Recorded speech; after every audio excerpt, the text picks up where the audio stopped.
ఓం శాంతి. సూరజ్భాయిజీ చెప్పిన మురళీ చింతన నవంబర్ 4. ఓం శాంతి.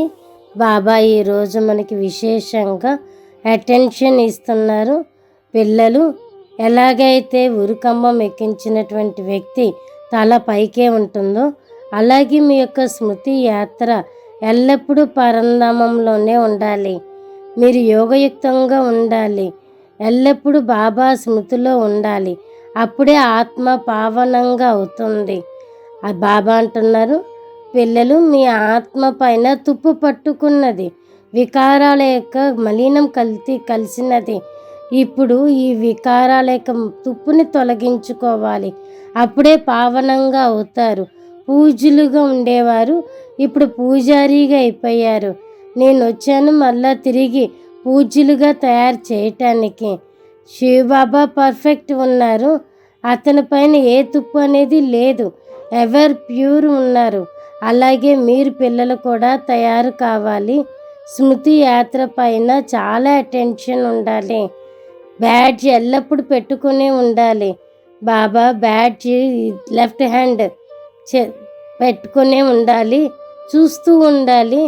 బాబా లక్ష్మీనారాయణ చిత్రాన్ని చూసి మీరు కూడా అలా తయారవ్వాలి అని గుర్తు చేయిస్తున్నారు. మీకెంతో ఆంతరికమైన సంతోషం ఉంటుంది. బాబా అంటున్నారు, పిల్లలు పార్టీ వచ్చారు, ఇక్కడ ఎంత ఏకాంతంలో కూర్చున్నారు. ఏకాంతంలో కూర్చొని తనకి తాను మాట్లాడుకోండి. బాబా, మీరు మమ్మల్ని ఎంత ఉన్నతంగా చేశారు, పూజ్యులుగా తయారు చేశారు, విశ్వరాజ్యాన్ని ఇచ్చారు. ఇది ఎంత అద్భుతం ఉన్నది. బాబాతో చాలా ప్రేమ ఉండాలి. అప్పుడే ఆత్మ పవిత్రంగా అవుతుంది. తుప్పనే తొలగిపోతుంది. కాబట్టి శివబాబాతో చాలా ప్రేమ ఉండాలి. ఏకాంతంలో కూర్చోండి. మీకే ఆలోచన ఉండవద్దు. మీరు బాబా స్మృతిలో ఉండాలి. యోగయుక్తంగా ఎంతవరకు ఉన్నామనేది చెక్ చేసుకోండి. ఎంత శివబాబాతో ప్రేమ ఉన్నది. ఏకాంతంలో కూర్చొని చింతన చేయండి. దీనిపైన ఎంతో అటెన్షన్ ఉండాలి. బాబా చాలా ప్రేమతో పిల్లలకి అర్థం చేయిస్తున్నారు. పిల్లలు, మీరు దైవీ గుణాల్ని ధారణ చేయాలి. వికారాలన్నిటినీ కూడా జయించాలి. మీకు ఎటువంటి చెడు దృష్టి అనేది ఉండకూడదు. చూడండి, మీ కళ్ళు ఎంత పావనంగా ఉండాలి. ఎలాంటి చెడు ఆలోచన ఉండవద్దు. కళ్ళు మనకి ఎందుకు ఇచ్చారు అంటే బాబా జ్ఞానం 3వ నేత్రం అని అంటారు. ఈ జ్ఞానం అనే 3వ నేత్రంతో చూడండి. మీరు పరమాత్మని యొక్క సంతానం. బ్రహ్మ కుమారులు ఉన్నారు. శివబాబా యొక్క సంతానం. పరస్పరం ఆత్మ సోదరులు. బ్రహ్మ బాబా యొక్క సంతానం. పరస్పరం సోదర సోదరులు. మీకు ఎలాంటి చెడు దృష్టి అనేది ఉండకూడదు. మీరు ఆత్మ సోదరులు ఉన్నారు.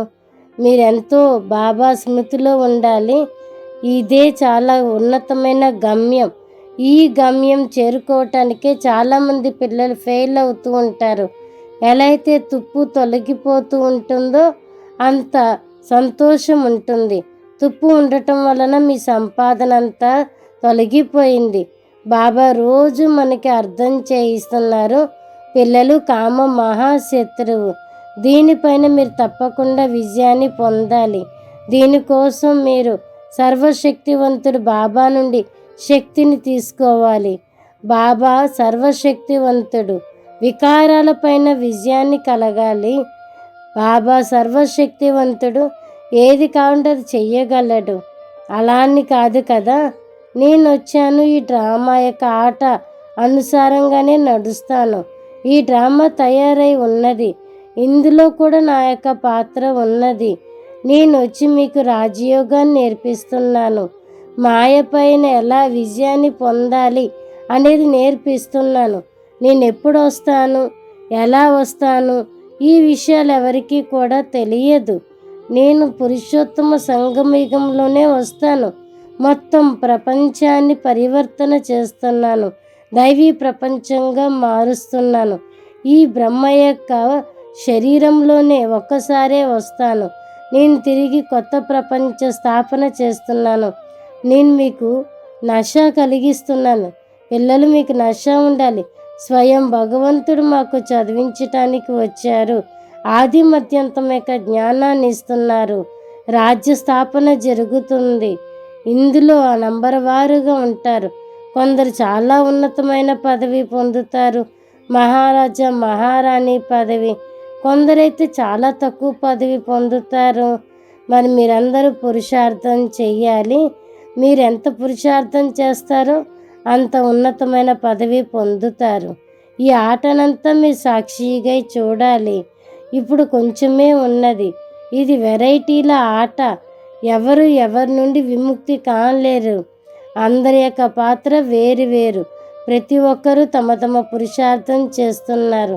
అయినా బాబా గుర్తు చేయిస్తున్నారు, మీరు ఏకాంతంలో కూర్చొని బాబాని జ్ఞాపకం చేయాలి. బాబా తన కోసం కూడా చెప్తున్నారు, నేను ఏకాంతంలో కూర్చొని మాట్లాడుకుంటూ ఉంటాను. బాబా నన్ను విశ్వానికి యజమానిగా చేస్తున్నారు. నేను శ్రీకృష్ణుడు ఉన్నాను. ఇప్పుడు సాధారణమైన తనువులో వచ్చాను. స్వయం భగవంతుడు నాకు చదివిస్తున్నారు.